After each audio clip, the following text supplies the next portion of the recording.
You talked about how does a professional avoid losing sight of their personal well-being while pursuing, professional success. So, any tips on that? And number 2, my experience is the males in my office are horrible at that. The females are much better and able to show leadership. We're better off following the lead of some of the women that I work with because men Yeah. are just you literally have one it doesn't make them tougher, that makes them dumber, right? But they Mhm. men will have one foot in the grave, and it is a hospital room visit needed before they will pay attention to personal well-being is what I has been my experience. So, I mean, how do you how do you how do you sort of self-monitor that personal well-being in the strain of those busy runs, which might be 3 months long? I think ultimately it always comes down to like who are you becoming? And Yeah. if you're able to just think about that, like who do you want to be and who are you becoming? And if you don't have a vision for who you want to if you don't know where you're going, you'll wind up somewhere else is the famous quote. If you don't know who you want to be, you'll become someone else, Is it right? appropriate for a coworker to nudge a coworker if they see them becoming someone I mean, unhealthy, that's so to speak? I think that the depth of your conversation has to match the depth of your relationship. If I know you at the water cooler only, I Good point. shouldn't be giving you marriage advice or, whatever it is.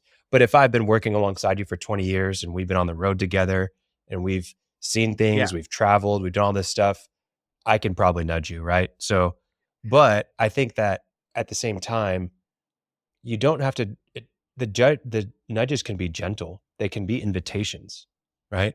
Hey, I'm going to a workout class or CrossFit class. Do you want to come with me? It's going to be this really fun thing. Then we're going to have beer and pizza afterwards, right? It can be, hey, why don't you come over for dinner with the family? Like, we'd love to have you there. A lot of times, it's just about changing the environment Yeah. for someone to be able to see, oh wow, like I haven't just had a home cooked meal in a while. I've just been eating McDonald's nonstop because I've been so stressed and just go, go, go. Yeah, Just yeah. getting someone to slow down by invitation is a great way to do that. But even for I mean, for yourself, I think you need to have people in your life that are not I mean, you need to have people in your life that'll give you slaps, not nudges.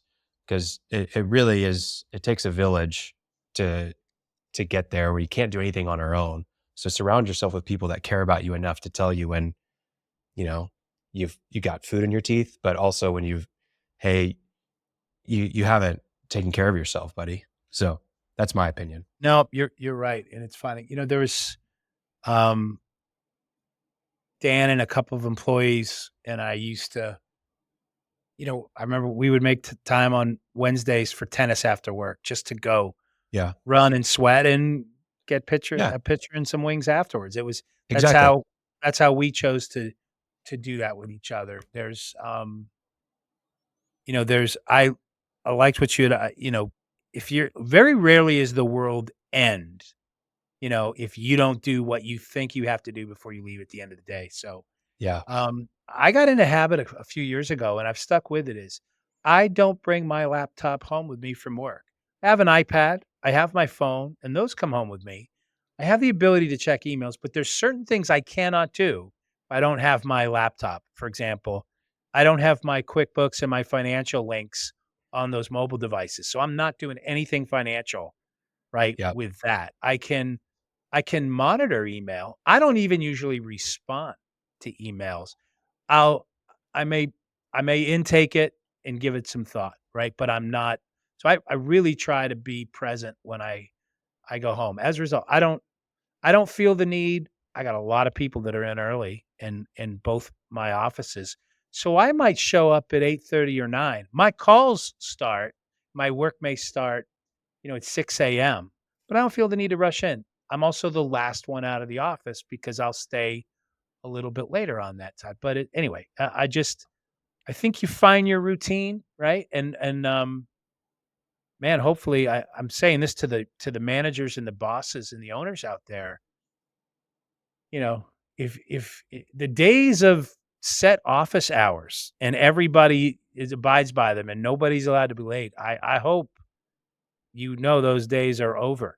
Um, because too many of our work colleagues they're doing what I'm doing. They're up early Yeah, and they're checking and if you're in this industry, you just we get judged by our results, right? But no yeah, longer it's not by set hours and whatnot.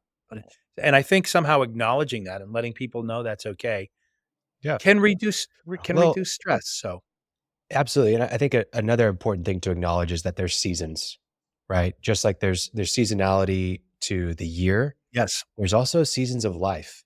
Someone who's 25 is gonna operate at a different clip than someone who's, you know, mid-30s with 3 little ones. Like, it's yeah, just there's seasons to life, right? yeah, So, your work-life balance is probably gonna have fluctuations throughout the year, but also throughout your life. yeah, So, something to yeah. acknowledge. Well, No, this is this has been fun. I I think this has I been a good appreciate topic. I appreciate this topic on the reentry from Yeah, summer because, I think particularly for our listeners, Experience Builders listeners, we're in it now for the fall. Everybody is, that I'm talking to this is a very timely reminder, right, of making sure we find a way to, um, not everyone's grateful that the not kids are let the back in work school. overwhelm us. Yeah, yeah. Yeah, 'Cause, that we need it, and we'll get some downtime probably around the holidays, and then, look out, January 2nd, it's like someone throws a switch, 1, 2, 3, go, and we're all on the run. We're all on the run yeah. till, into May.